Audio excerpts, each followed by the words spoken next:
तर एस्पिरंट्स मिसब्रँडेड ड्रग्स हे काय असतात तर मिसब्रँडेड drugs so drug shall be the deem to be misbranded if it is so coloured.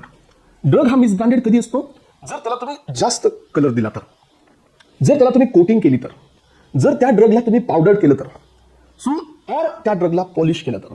हे पहा मिसब्रँड कधी करू शकतो आपण. So if it is so coloured, so coated, powdered or polished. कशासाठी हे सगळं करायचं माहितीये so that damage is concealed. जो काही ड्रग ओरिजिनल होता त्याला कुठेतरी डॅमेज आहे, तो डॅमेज आपण कन्सिल केलाय. कन्सिल याचा अर्थ काय, ते डॅमेज आपण हाईड केलंय.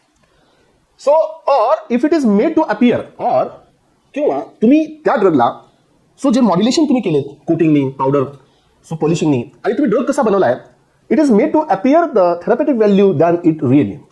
सो ओरिजिनल ड्रगपेक्षा जर तो अट्रॅक्टिव्ह दिसत असेल, ओरिजिनल ड्रगपेक्षा जर तो पॉलिश्ड दिसत असेल, ओरिजिनल ड्रगपेक्षा जर त्याच्याकडे जास्त ग्लॉसीनेस असेल, सो असं वाटतं की याच्याकडे जास्त काय आहे थेरपेटिक व्हॅल्यू आहे. फॉर एक्झाम्पल तुम्हाला मी आता सांगतो की आता आपल्याकडे गोल्ड आहे. या गोल्डमध्ये जे ओरिजिनल गोल्ड आहे त्यापेक्षा जास्त ग्लॉस किंवा जास्त चकाकी कुणाची आहे, जे 1 ग्राम गोल्ड आहे, जे की ओरिजिनल नाही आहे. त्यांना असं बनवण्यात आलं so made to appear the therapeutic value than it really. म्हणजे जे ओरिजिनल आहे त्याच्यापेक्षा जर बेटर आपण या ठिकाणी सो तो शो करतोय किंवा त्याच्यापेक्षा जास्त तो अट्रॅक्टिव्ह होतोय तर तो ड्रग मिसब्रँडेड असतो. तर पहिली डेफिनेशन इथं क्लिअर झालेली आहे.